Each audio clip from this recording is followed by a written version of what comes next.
here with Lawrence McDonald, who's next Vice President of Lehman Brothers. Lawrence has written this book, A Colossal Failure of Common Sense, which has sold incredibly well. It's the story of the collapse of the firm. Lawrence, what gave you the right to write this book? Well, it's really about reaching out to all my old co-workers, and I knew we could really do a masterpiece if we put the right story together at the right time, reach out to enough people, and bring the unvarnished tale of what happened inside of Lehman Brothers to the world. And so tell us what happened. When did you begin to realize something very bad was happening within your bank? Around 2006, in the middle of the year, there was actually a group of revolutionaries, incredible men and women inside of Lehman Brothers that saw some things. We didn't like what we saw. We saw early payment defaults. People are probably wondering, what's an early payment default? There were stats in the United States about early payment defaults that people are missing their first mortgage payment. And the numbers were going up exponentially. And there was a group of people in Lehman Brothers that wanted to stop the madness, wanted us to reduce risk, wanted us out of subprime mortgages in 2006, 2007. One by one, they were squashed like grapes. I mean, at Lehman Brothers, you had to keep your head down, do your job, or you lost both. And so, who decided you should write the book about this? I think it was a team. Really, it was. I knew I had Patrick Robinson's my co-writer. Patrick had written, was coming off a global bestseller. He's a very famous author. He's really like a Jack Nicklaus of ghostwriting. So I knew I presented the idea to Patrick, and then I went out to the different managing directors in the firm, people that were on the risk committee, people that were on the executive committee, and I reached out to them. I said, listen, I've got this great writer. I think we can get this book out quickly. Will you help? And one by one, I mean, the support was amazing.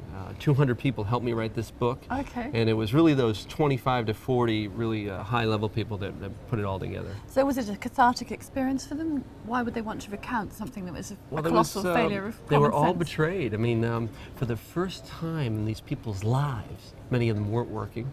These are people that used to be worth $20 to $50 million, $50 million net worth.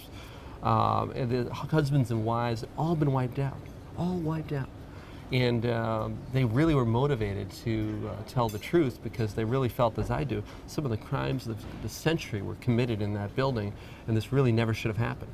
And do you think that the impact of the Lehman story is going to be carried forth in a change in regulation?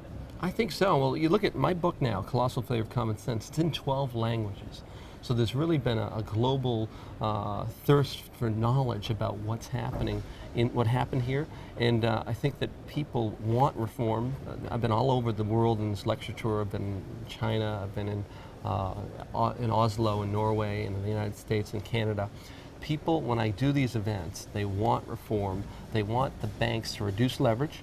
They want simple things. They don't want banks to hold derivatives in massive size when the banks also hold FDIC insured deposits.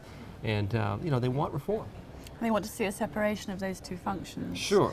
Trading against savings or yes. I mean, if Uncle issues. Sam, if the taxpayer is backing up the deposits of a bank, and then you have the same bank that's rolling the dice, owning hedge funds, doing private equity, just doing a lot of crazy things.